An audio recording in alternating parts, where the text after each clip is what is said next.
Pope Francis மருத்துவமனைய பற்றி தன்னுடைய கருத்துக்களை இப்படி சொல்லி இருக்கிறாரு.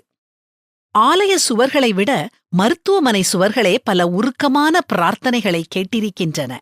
விமான நிலையங்களை விட மருத்துவமனைகளில்தான் உண்மையான முத்தங்கள் பரிமாறப்பட்டிருக்கின்றன. இங்கே மருத்துவர்கள் எந்த பாலின பேதத்தையும் பார்க்காமல் உயிர்களை பாதுகாக்கிறார்கள். பணம் படைத்த மருத்துவர் பணமில்லாத பிச்சைக்காரனின் உயிரை காப்பாற்றுகிறார். தீவிர சிகிச்சை பிரிவில் ஒரு யூத மருத்துவர் இனவெறியாளனுக்கு தீவிர சிகிச்சை அளிக்கிறார். போலீசும் கைதியும் ஒரே அறையில் ஒரே மாதிரி சிகிச்சையை பெறுகிறார்கள். கல்லீரல் மாற்று அறுவை சிகிச்சைக்கு காத்திருக்கும் மிகப்பெரிய செல்வந்தர் ஒரு ஏழையின் கல்லீரலை வாங்க தயாராக இருக்கிறார். இந்த தருணங்களில்தான் மருத்துவமனை மக்களின் காயங்களை தொடுகிறது. மருத்துவமனைகளில்தான் தேவனின் சித்தப்படி வித்தியாசமான உலகங்கள் சங்கமமாகின்றன.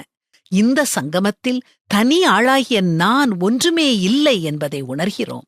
பெரும்பாலான நேரங்களில் வேதனையின் விளிம்பில் மீள முடியாத இழப்பின் அச்சுறுத்தலில்தான் மக்களின் உன்னதமான உண்மைத்தன்மை வெளிப்படுகிறது. மருத்துவமனைகளில்தான் மக்கள் தாங்கள் அணிந்திருக்கும் முகமூடிகளை கழற்றி வைத்துவிட்டு தங்களுடைய தூய்மையான சுய ரூபத்தை காண்பிக்கிறார்கள். இந்த வாழ்க்கை துரிதமாக கடந்து சென்றுவிடும். மக்களோடு சண்டையிடுவதில் நாட்களை வீணாக்கி விடாதீர்கள். உங்கள் உடலை அதிகமாக வருத்தாதீர்கள். எப்பொழுதும் குறை சொல்லிக்கொண்டே இருக்காதீர்கள். செலவுகளை நினைத்து தூக்கத்தை தொலைத்து விடாதீர்கள்.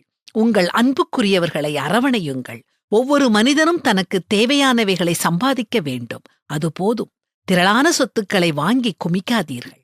உங்களையும் மதித்து அடுத்தவர்களையும் மதியுங்கள். அதிகமாக அன்பு செலுத்துங்கள். அதிகமாக மன்னியுங்கள். இன்னும் தீவிரமாக வாழுங்கள். மீதியை ஆண்டவரின் கைகளில் ஒப்படைத்து விடுங்கள்.